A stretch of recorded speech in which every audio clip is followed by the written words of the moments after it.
Welcome friends, let's start without wasting a time. आज के video में हम लोग देखेंगे आपके जो यम स्टॉक के रिलेटेड क्वेश्चन है उसका मैं आज आंसर करने वाला हूं। जो आपने बार बार मुझे कमेंट करके पूछे हैं उसके आंसर मैं आप लोगों को देने वाला हूं। यम स्टॉक के रिगार्डिंग जो आपने कमेंट किए हैं उसका मैं आंसर अभी आपको दे दूंगा। आपका बिल्कुल भी टाइम ना गवाते हुए मैं आप लोगों को क्वेश्चन के ऊपर डायरेक्टली ले चलता हूँ और आपको मैं आंसर देना शुरू कर देता हूँ। और यही नहीं, जो मुझे पर्सनली प्रॉब्लम आए थे जब मैंने स्टॉक शुरू किया था, तो उस प्रॉब्लम को भी मैं उस प्रॉब्लम का भी मैं आप लोगों को सॉल्यूशन बताऊंगा। तो सबसे पहला क्वेश्चन है हमारा कि सर ने यहाँ पे सुमित सर ने भेजा है कि हमें एम स्टॉक में ऑर्डर कैंसिल कैसे करना है। मतलब लिमिट ऑर्डर ऑप्शन में रॉन्ग एंटर हुआ वैल्यू, तो हम उसे कैंसिल कैसे करेंगे। मतलब इनका कहना है कि जब हम ऑप्शन बाइंग करते हैं तो हम यहाँ पे एट मार्केट बाई करते हैं। तो मैं आप लोगों को पीछे वीडियो डाल के भी बताया था कि एम स्टॉक में मार्केट ऑप्शन अवेलेबल नहीं है, तो वो अब मार्केट ऑप्शन अवेलेबल हुआ है। तो अब क्या होता है, समझो ट्रेड लेते समय हम गलती से एट मार्केट के ऑप्शन को सिलेक्ट करना भूल जाते हैं, तो वो हमारा ऑर्डर गलती से मतलब एक लिमिट के प्राइस पे मार्केट में ये हो जाता है, एग्जीक्यूट हो जाता है। मतलब वो एग्जीक्यूट नहीं होता, लेकिन सिर्फ ऑर्डर में हिस्ट्री में जाके पड़ता है कि हमारा लिमिट में प्राइस चलता है। और अगर ये बाइंग के लिए होगा, लेकिन आपका बाइंग तो नहीं होगा, जो आपकी एंट्री मिस हो जाएगी। और जैसे ही आपके प्राइस लिमिट प्राइस के मार्केट ऊपर जाना शुरू कर दिया तो आपका ऑर्डर एग्जीक्यूट नहीं होगा। अगर आपके ऑर्डर आपके लिमिट के ऑर्डर मार्केट प्राइस से नीचे की है तो ही आपका ऑर्डर एग्जीक्यूट हुआ होगा इस प्राइस के अंदर। तो इससे बचने के लिए हमें और कोई रास्ता नहीं है। आप जैसे ही प्रैक्टिस करोगे तो प्रैक्टिस कर करके आप ऑर्डर लेने से पहले एट मार्केट ऑप्शन डाल ही दोगे। तो ये तो हुई बाइंग के बाद। अब आएगी सेलिंग की बारी। जब हम सेल करेंगे और सेल करते समय हमारा मार्केट ऑप्शन ना सिलेक्ट करके हमने डायरेक्टली ऑप्शन क्वांटिटी सेल कर दी, तो वो भी वहाँ पे भी हमारी ऑर्डर एग्जीक्यूट नहीं होगी। समझो हमने ऑर्डर एग्जीक्यूट की और प्राइस उसके ऊपर है, तो वो हमारे ऑर्डर एग्जीक्यूट नहीं होगी। जब आपकी ऑर्डर के प्राइस के नीचे मार्केट आना शुरू होगा तो वो डायरेक्टली ऑर्डर आपकी एग्जीक्यूट होती है। तो ऐसे आप ऑर्डर अब तो ऐसे आप ऑर्डर डाल आपका ऑर्डर डालेगा मार्केट में। ऐसे आपसे गलती से मार्केट में ऑर्डर पड़ गया तो आपको क्या करना है, डायरेक्टली आपको ऑर्डर के पेज पे जाना है और वहाँ पे जाके उस ऑर्डर पे क्लिक करना है। और उस पर क्लिक करने के बाद आप उस पर मॉडिफाई भी कर सकते हो, और मॉडिफाई करके एट मार्केट उसमें ऑप्शन आता है तो वो कर सकते हो, नहीं तो उसे कैंसिल कर सकते हो। तो वो कैंसिल हो जाती है ऑर्डर, उसकी कोई प्रॉब्लम नहीं है। तो अगर मुझे टाइम मिलता है तो मैं इस प्रॉब्लम का मैं वीडियो बनाऊंगा कि कैसे हमें क्या करना है अगर हम मार्केट ऑप्शन करना भूल गए तो। और एक कमेंट है जो मुझे बार बार आता है कि जब हमने विड्रॉल रिक्वेस्ट डाली यम स्टॉक में तो हमारे बैंक अकाउंट में वो कब तक ऐड करेंगे पेमेंट। तो मैं आप लोगों को बताता हूँ कि जब हमने आज सुबह 10 बजे या फिर 12 बजे से पहले हमने आज विड्रॉल के लिए रिक्वेस्ट डाली है यम स्टॉक में, तो वो मैक्सिमम आज शाम 8 बजे से 10 बजे तक अगर आपके अकाउंट में आए तो आज ही आ जाता है, नहीं तो कल शाम को 8 बजे से 10 बजे तक आपके अकाउंट में आ ही जाता है। लेकिन 8 बजे से 10 बजे तक आता है, लेकिन ये ध्यान में रखो कि आपने फ्राइडे को या फिर संडे या फिर सैटरडे को आपने विड्रॉल रिक्वेस्ट ना डाली हो। वो आपको वर्किंग और किसी वर्किंग, समझो आपने मंडे को विड्रॉल रिक्वेस्ट डाली है और ट्यूसडे को ही हॉलीडे है, तो इस दिन भी एक दिन आप और वेट करना पड़ता है, क्योंकि वर्किंग हॉलीडेज़ में हमारा पेमेंट सक्सेस नहीं होता। तो आप देखना है कि आप वर्किंग डेज में ही आप ऑर्डर डालना है विड्रॉल के लिए। और जब विड्रॉल के लिए ऑर्डर डालोगे तो आपको उसी दिन या फिर नेक्स्ट दिन के 8 से 10 बजे के बीच में आपके अकाउंट में फंड ट्रांसफ़र हो जाएगा।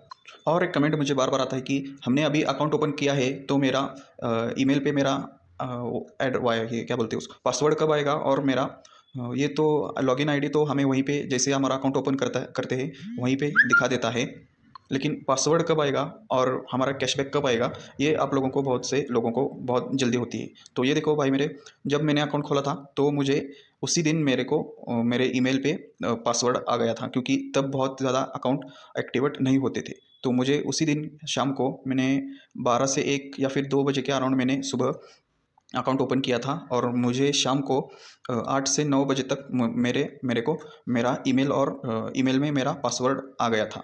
तो मुझे तो एक दिन में ही मेरा अकाउंट ओपन हो गया था। लेकिन अब क्या है, अब बहुत सारे लोग यम स्टॉक में अकाउंट ओपन कर रहे हैं तो उनको भी लोड हो रहा है काम का, इसलिए वो आपका अकाउंट आज ना ओपन करके कल आपको ओपन करके देते हैं। मतलब कल आपके ईमेल पे पासवर्ड आ जाता है, और जैसे ही कल आपके ईमेल पे पासवर्ड आता है तो उसके एक और दिन बाद, उसके एक और अगले दिन में आपके अकाउंट में फंड ट्रांसफ़र करते हैं वो लोग। तो ऐसे मतलब आपको कम से कम 3 डेज़ आपको लगते हैं, 3 डेज़ आपको वेट करना पड़ता है।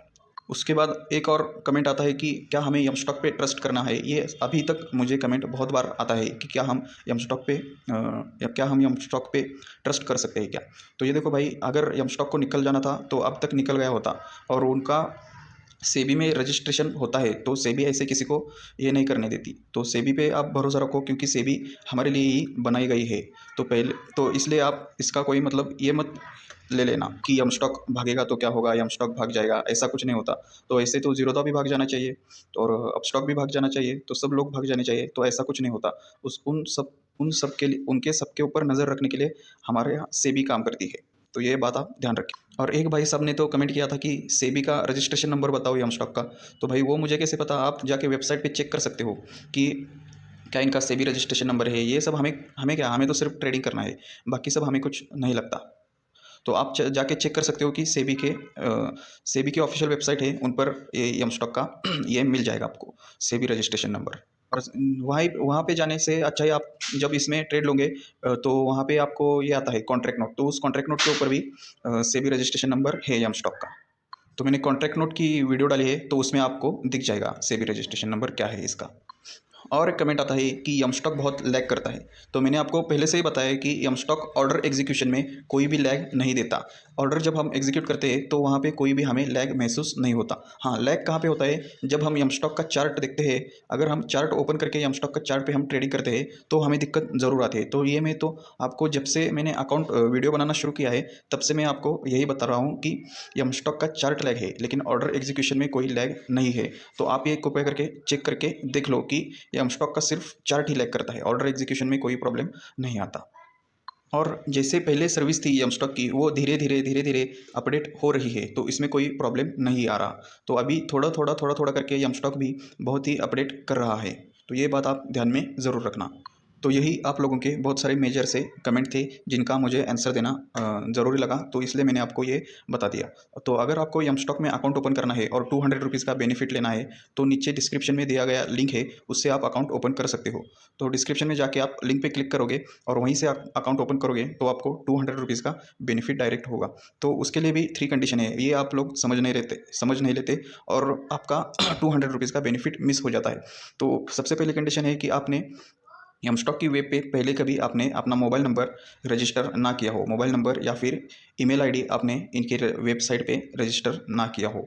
और दूसरी कंडीशन है हमारी कि आपको 999 वाला ज़ीरो ब्रोकरेज वाला ही आप अकाउंट सेलेक्ट करना है। तो आप इनका 999 वाला बस और प्लस इसमें ऐड करके आप अकाउंट मेंटेनेंस भी फ्री का ले सकते हो और 999 दे के। लेकिन आपको बस इस यही अकाउंट खोलना है ज़ीरो ब्रोकरेज वाला, तो सिर्फ यही भी खोल सकते हो। मतलब आपको 999 प्लस 999 देने की ज़रूरत नहीं है, इसे आप कैंसिल भी कर सकते हो। और अगर आपको अकाउंट मेंटेनेंस भी फ्री करना है तो 999 आप दे सकते हो। ये लेकिन ये ध्यान रखना कि जब आप पहले ये 999 वाला अकाउंट खोलेंगे, तो अगर हमें अच्छा लगा ट्रेडिंग करना, तो आप बाद में भी इसे अकाउंट मेंटेनेंस को अपडेट कर सकते हो 999 दे के। मेरा तो बस यही है, ज़ीरो ब्रोकरेज वाला अकाउंट है, मैंने भी अभी तक अपडेट नहीं किया 999 अकाउंट मेंटेनेंस फ्री हो। तो मेरा अकाउंट मेंटेनेंस लगता है करीब करीब 400 के अराउंड लगेगा ईयर का, जीएसटी वगैरह सब मिला के। तो मैं भी अभी अपडेट करूँगा 999 वाला प्लान। तो अभी मेरे को ऑप्शन है कि मैं 999 और ऐड करके मैं अकाउंट मेंटेनेंस फ्री करवा दूँ। और तीसरी सबसे ये कंडीशन है हमारी कि आपको हमारे लिंक से, डिस्क्रिप्शन में लिंक दिया है, उसी लिंक से आप अकाउंट ओपन करना, तो आपको ये 200 रुपीज़ का बेनिफिट आपको 100% होगा। और ये 200 रुपीज़ आपको अकाउंट खुलते ही आपके अकाउंट में नहीं आ जाएंगे। तो आपको मैंने बोला एक 2 से 3 दिन आपको वेट करना है। तो ये आप बात ज़रूर ध्यान में रखो, 2 to 3 डेज़ आपको वेट करना है और उसके बाद आपके अकाउंट में आ जाएंगे। तो वीडियो देखने के लिए आपका बहुत बहुत धन्यवाद। Thank you so much.